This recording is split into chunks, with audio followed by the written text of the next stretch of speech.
हमारे parents loan लेने से डरते थे और कुछ भी तभी खरीदते थे जब उनके पास कैश होता था, पर आज सिस्टम उल्टा हो गया है। हम मिडिल क्लास हमारा जीवन अपनी कमाई से नहीं बल्कि कर्जे और ईएमआई से चला रहे हैं। चलो एक सिंपल सा सवाल पूछते हैं, इस महीने आपने कितना खर्च कर दिया है जो अभी तक आपने कमाया भी नहीं, चाहे वो बाय नाउ पे लेटर में हो या ईएमआई या क्रेडिट कार्ड पर हो। अगर 15 से 20 हजार ऑलरेडी फिक्स हो चुका है इन खर्चों पर, तो आप कमाई नहीं कर रहे बल्कि रीपे कर रहे हो। तो आज इस वीडियो में हम डिस्कस करेंगे कि कैसे हम यंगस्टर इस ट्रैप में फंसते जा रहे हैं और किस तरह आप इस ईएमआई के ट्रैप से बच सकते हो। तो इस वीडियो को लास्ट तक जरूर देखें जहां हम उन रूल्स को समझेंगे। और अगर आपको लग रहा है केवल आप ही इस ईएमआई के ट्रैप में फंसे हैं तो ये नंबर देखिए। आरबीआई की 2025 की फाइनेंशियल स्टेबिलिटी रिपोर्ट के अकॉर्डिंग 53.1% रिटेल लोन डिफॉल्ट हुए जो कि क्रेडिट कार्ड या पर्सनल लोन थे, और क्रेडिट कार्ड का एनपीए 6700 करोड़ से ज्यादा हुआ। पिछले साल में 28% से ज्यादा ग्रो हुआ। और बीएनपीवाई की मार्केट यानी बाय नाउ पे लेटर की मार्केट 9700 करोड़। अब आप सोचेंगे कि ये सब हो क्यों रहा है, क्या आज का यंगस्टर बहुत इररिस्पॉन्सिबल हो गया है? ऐसा बिल्कुल नहीं है। ये सिस्टम ही ऐसे डिजाइन किया है कि आप इस ईएमआई के ट्रैप में फंसते जाते हैं। एक सिंपल सा पैटर्न देखो, ये सारी एप्स क्या कहती हैं? Buy now pay later, credit card, minimum due, no cost EMI, इन सब का एक ही गोल है कि पेमेंट छोटा हो ताकि आपके लिए अफोर्डेबल हो और डिसीजन लेना आसान हो। आपको लगता है इतना तो मैं अफोर्ड कर ही सकता हूं, जिसके चलते आप अपनी इनकम से ज्यादा खर्च करते हैं। और जब आपकी स्पेंडिंग बढ़ती है तभी तो ये सारे बिजनेसेस पैसा कमाते हैं। बैंक इंटरेस्ट कमाता है, फिनटेक कंपनीज फीस कमाती है, क्रेडिट कार्ड फीस और इंटरेस्ट सब कमाता है।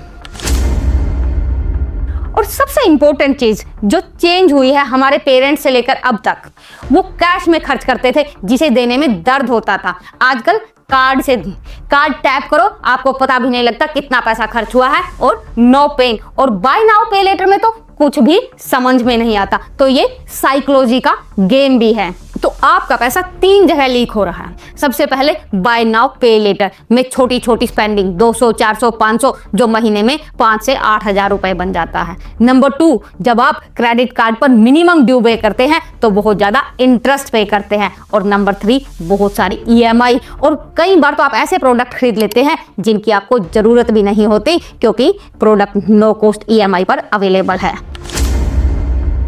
एग्जाम्पल के लिए क्रेडिट कार्ड ले लेते हैं। अगर आपने उसमें 30 हजार का खर्चा किया और सिर्फ मिनिमम ड्यू पे किया जो कि 1000-1500 रुपए होगा, तो आपको रेस्ट अमाउंट पर 30 से 40% का इंटरेस्ट भरना पड़ेगा। यानी अगले 2 साल में जितना आपने खर्चा किया उतना ही इंटरेस्ट में पे कर दोगे।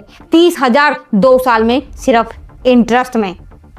लोगों को लगता है कि उन्हें कमाई बढ़ानी है, पर नहीं, उससे ज्यादा इंपॉर्टेंट ये है ये समझना कि आपका पैसा कहां लीक हो रहा है, जो कि मेजरली आज के समय में 3 जगह पर जा रहा है। अब आप खुद अपनी ही कमाई का ऑडिट करके देखो। अगर आपके टोटल लोन्स की ईएमआई आपकी इनकम से 30 से 40% से ज्यादा है तो आप रेड जोन में हैं। और अगर आप अपने क्रेडिट कार्ड का सिर्फ मिनिमम ड्यू भरते हैं, फुल रीपेमेंट नहीं कर पा रहे हैं, तो आप रेड जोन में है। अपना बाय नाउ पे लेटर का टोटल ऐड करो और अगर आपकी सेविंग्स 0 है तो आप रेड जोन में हैं।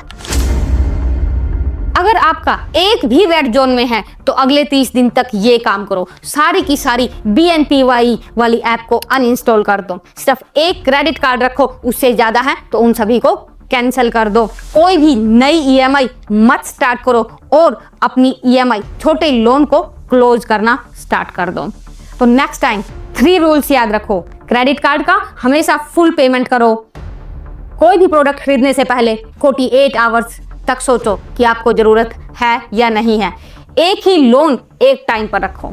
लोन लेना गलत नहीं है, पर बिना सोचे समझे लेना और लग्जरी के लेना आपके लिए फाइनेंशियल चैलेंजेस हो सकते हैं। अगर आप इन सभी को फॉलो करते हो तो आप कभी भी फाइनेंशियली अनस्टेबल नहीं होंगे और ईएमआई ट्रैप में नहीं फंसेंगे। Thanks for watching.